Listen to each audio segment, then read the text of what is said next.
2026 A level batch එකට දෙන පළවෙනි කමෙන්ට් වලට රිප්ලයි වීඩියෝ එක තමයි මේ. මම කියලා දෙන්න හදන්නේ රුධිර ඝන තීරණය කරන්නේ කොහොමද කියලා. විනාඩි 10ක්වත් යන එකක් නෑ. මෙච්චර සරලව මේක මම හිතන්නේ කවදාවත් ඔයාලට ඉගෙන ගන්න හම්බෙලා නෑ. මේ විනාඩි 10 වීඩියෝ එක බැලුවොත් ඔයාලට ඒක ආයෙ පාඩම් කරන්න ඕන වෙනකුත් නෑ මම හිතන්නේ. හරි. මුලින්ම කියන්නම් රතු රුධිර සෛලයක දැන් රතු රුධිර සෛල වලින් මේ රුධිර ඝනය තීරණය වෙන්නේ. රතු රුධිර සෛලයක මේ ප්ලාස්ම පටලයට බැඳුණු ප්‍රෝටීනයක් තියෙන ඇග්ලිටුනෝජන් කියලා. ඒ ප්‍රෝටීනය සහ මේ සයිටෝසොලයේ මේ සෛලය ඇතුලේ තියෙන තවත් ද්‍රව්‍යයක් මත තමයි මේ රුධිර ඝනය, ඒකේ ධන ඍණ භාවය එහෙම තීරණය වෙන්නේ. මුලින්ම මම මේ ටික කියලා දෙන්නම්කෝ. රුධිර ඝන හතරක් තියෙන්නේ. A රුධිර ඝනය, B රුධිර ඝනය, AB රුධිර ඝනය සහ O රුධිර ඝනය. රුධිර ඝන හතරක් තිබුණට මේ පටලයට බැඳෙන්න පුළුවන් අර ඇග්ලිටුනෝජන් ප්‍රෝටීන වර්ග තියෙන පුතේ දෙකයි.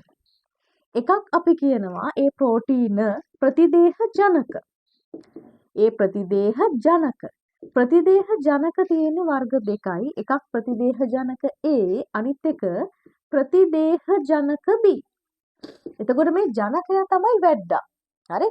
ජනක මේ ජනකයා තමයි රුධිර ඝනය තීරණය කරන කීයේදී ප්‍රධාන ස්ථානයක් ගන්නෙ. එයා ඉන්නවද එයා නැද්ද කියන එක මත තමයි එයාගේ නම තීරණය වෙන. ජනකයා තමයි වැඩ කියන එක මතක තියාගන්න. හරි. ඒ අනුව ප්‍රතිදේහ ජනක A තියෙන රුධිර ඝන තියෙනවා. ප්‍රතිදේහ ජනක B තියෙන රුධිර ඝන තියෙනවා. ප්‍රතිදේහ ජනක A B තියෙන රුධිර ඝන. ඒ කියන්නේ මේ ප්‍රතිදේහ ජනකයෝ දෙන්නම ඉන්නේවත් තියෙනවා. ප්‍රතිදේහ ජනකයෝ එකෙක්වත් මේ ප්ලාස්ම පටලයේ නැති ඒවත් තියෙනවා. එහෙම වුණොත් එකෙක්වත් නෑ බිඳුවයි වගේ අපි O රුධිර ඝනය ගන්නවා. එහෙනම් Aද Bද ABද Oද කියන එක තීරණය වෙන්නේ ප්‍රතිදේහ ජනකය මත. ඊළඟට කියනවා මේ ප්‍රතිදේහ ජනක එක්ක ප්‍රතික්‍රියා කරන ප්‍රතිදේහ ජනකත් එක්ක එකට එක ප්‍රතික්‍රියා කරන ප්‍රතිදේහ තියෙනවා. ප්‍රතිදේහ කියලා තියෙනවා. මේ ප්‍රතිදේහ අඩංගු වෙන්නේ මෙන්න මේ සයිටෝසොලයේ ඇතුලේ. එතකොට ප්‍රතිදේහ ප්‍රතික්‍රියා කරන්නේ ප්‍රතිදේහ ජනකයා එක්කනේ. ඒ කියන්නේ මුට ප්‍රතිවිරුද්ධවනේ ක්‍රියා කරන්නේ. ඒ නිසා අපි කියනවා ඒවට ප්‍රති කියලා. හරි. ප්‍රතිදේහ වලට අපි ෂෝට් ෆෝම් එකෙන් කියනවා ප්‍රති කියලා. ප්‍රති වර්ග ඉන්නවා, ප්‍රති A ඉන්නවා, ප්‍රති B ඉන්නවා. අර ජනකයාගේම වර්ග දෙකනේ ඉන්නේ.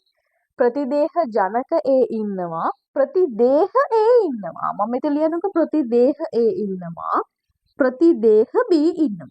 මෙහෙම දුන්නා නම් ඔක එච්චර පැටලිලි සහගත නැහැ. ඔයාලට දීලා තියෙන්නේ ප්‍රති A ඉන්නවා, ප්‍රති B ඉන්නවා කියලා. ඔයාලා ඔලුවට දාගන්න ඔය ප්‍රති A කියන්නේ ප්‍රතිදේහ Aට.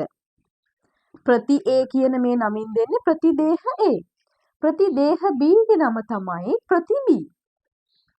දැන් ප්‍රතිදේහ ජනකයා A නම් ප්‍රතිදේහ A එතෙන්ට ආවොත් උන් දෙන්න මරා ගන්න. එහෙනම් ප්‍රතිදේහ ජනක A ඉන්න තැනට ප්‍රතිදේහ A දාන්න එපා. හරි? ප්‍රතිදේහ ජනක A ඉන්න තැනකට ප්‍රතිදේහ A දාන්න එපා. වගේම තමයි ප්‍රතිදේහ ජනක B ඉන්න තැනට ප්‍රති B දාන්න එපා. ප්‍රතිදේහ ජනකයාගේ જાතියෙන්ම ප්‍රතිදේහ දාන්න නැහැ. එහෙනම් ප්‍රතිදේහ ජනක A ඉන්න තැනට ප්‍රතිදේහ A දාන්න බැරි නිසා මම ප්‍රතිදේහ B දානවා. එහෙනම් මේකට ප්‍රතිදේහ B දානවා. ප්‍රති B. ප්‍රතිදේහ ජනක B ඉන්න තැනට ප්‍රතිදේහ B දාන්න බැරි නිසා ප්‍රති A දානවා. දැන් මෙතනට ගියාම ප්‍රතිදේහ ජනක A තියෙනවා, ප්‍රතිදේහ ජනක B තියෙනවා. එහෙනම් අපිට ප්‍රති A දාන්නත් බෑ, ප්‍රති B දාන්නත් බෑ. කියන්නේ ප්‍රතිදේහ වර්ග දෙකම මේකට දාන්න බෑ. එහෙනම් මේකේ ප්ලාස්ම එක ප්‍රතිදේහයක්වත් නැහැ. ඊළඟට O රුධිර ගණයේ එක ප්‍රතිදේහ ජනකයක්වත් නැහෙනි. ලූලා නැති වලට කණයා පණ්ඩිතයා වගේ ජනක එකක්වත් නැති නිසා ප්‍රතිදේහයෝ දෙන්නම මේකට පැනලා ඉන්නේ. එහෙනම් මේකේ ප්‍රති Aත් ඉන්නවා, ප්‍රති Bත් ඉන්නවා.